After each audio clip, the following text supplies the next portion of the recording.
दोस्तों नमस्कार। आशा है आप सभी अच्छे होंगे। आप सभी का हमारे YouTube चैनल में बहुत बहुत स्वागत।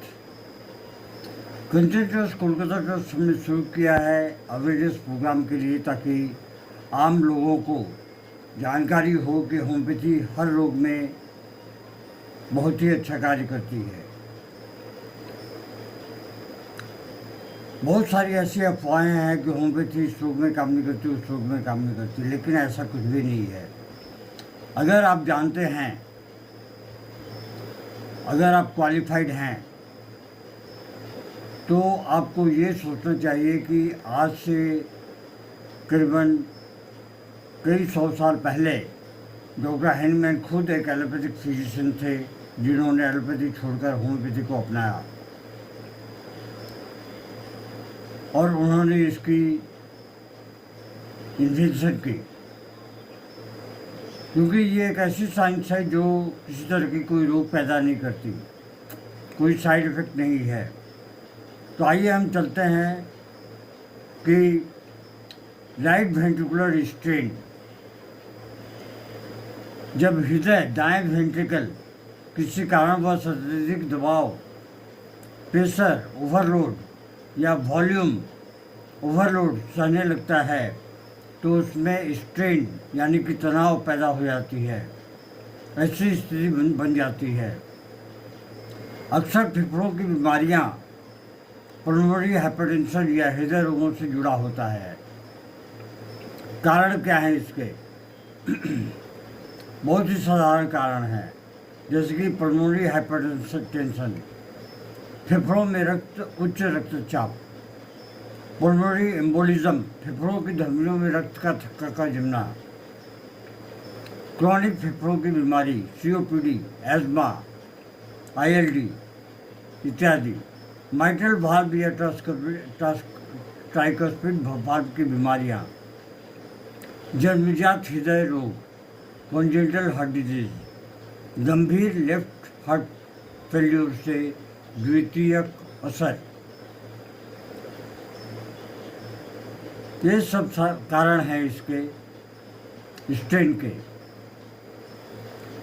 पैथोफिजियोलॉजी क्या है इसकी, रोग प्रक्रिया क्या है? जब फेफड़ों की धमनियों में दबाव पड़ता है, राइट वेंट्रिकल को रक्तचाप या पंप करने में अधिक मेहनत करनी पड़ती है। सुबह वेंट्रिकल की दीवारें मोटी, हाइपरट्रोफी होती है, धीरे धीरे ये क्षमता कम हो जाती है, डायलिटेशन और स्ट्रेन की स्थिति आती है, रक्त वापस जाने लगता है, शरीर में सूजन, जिगर बड़ा होना, पैरों में सूजन इत्यादि। अतः राइट साइडेड हार्ट फेल्यूर की स्थिति बन जाती है या बन सकती है।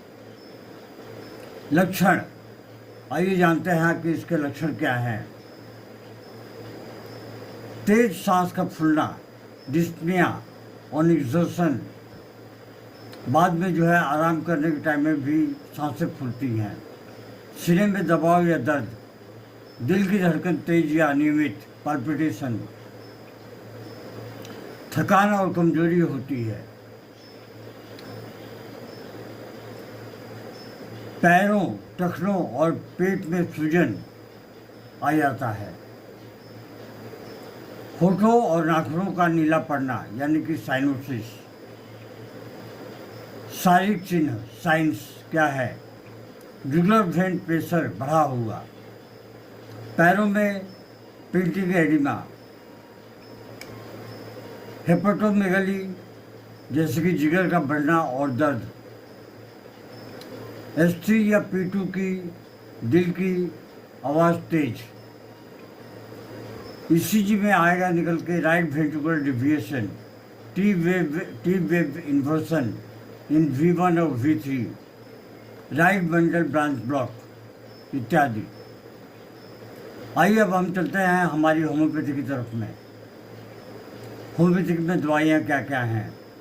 ध्यान दें, उपचार जो है वो मियाज़म समग्र लक्षणों और रोगों की अवस्था के अनुसार होती है। नीचे कुछ प्रमुख जो औषधियाँ दी जा रही हैं जिसके बारे में हम आपको बताएंगे। जैसे कि पहली दवा जो है वो है डिजिटलिस। हृदय की कमजोरी, धड़कन बहुत तेज या रुक रुक कर, थोड़ी सी हरकत से ही सांस का फूलना।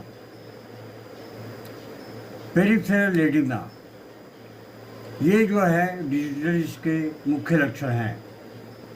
अगर आपको ऐसी कोई स्थिति है तो डिजिटलिस को आप 30 की पोटेंसी में ले सकते हैं।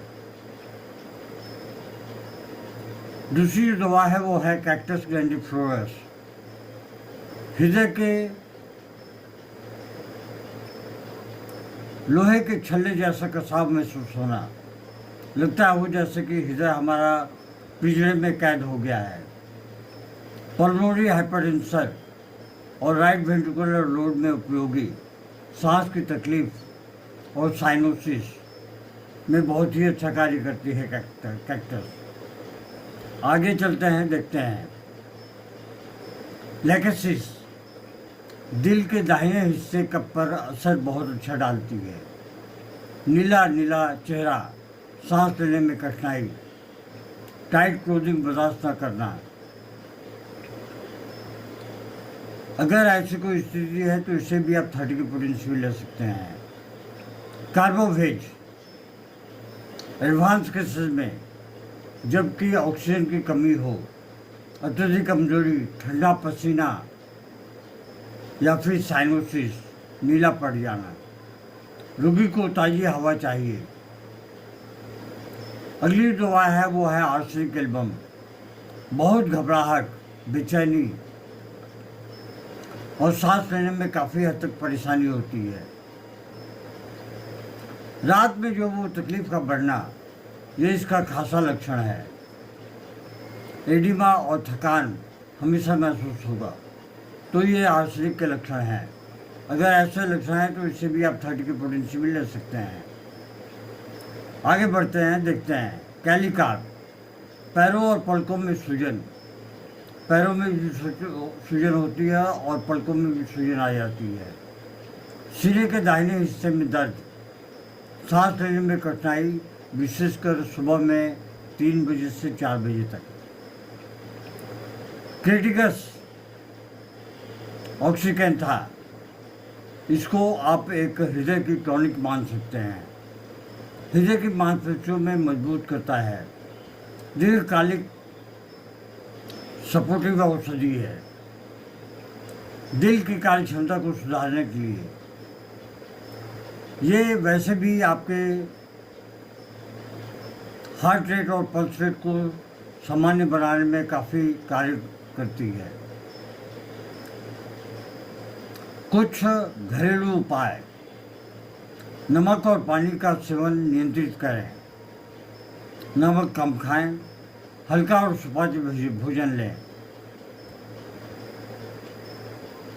सांस संबंधी बीमारी का समय पर इलाज कराएं। नियमित ईसीजी और इको और फिजिशियन का सलाह लेते रहें। दोस्तों, ये थी आज की एक छोटी सी पहल राइट वेंट्रिकुलर स्टेंट के बारे में। आशा है आप इसे अच्छी तरह सुनेंगे, बार बार सुनेंगे। अगर आपको अच्छा लगे तो आप कृपया इसे अपने दोस्तों में शेयर अवश्य करें। धन्यवाद। Long live homeopathy, long live Hahnemann.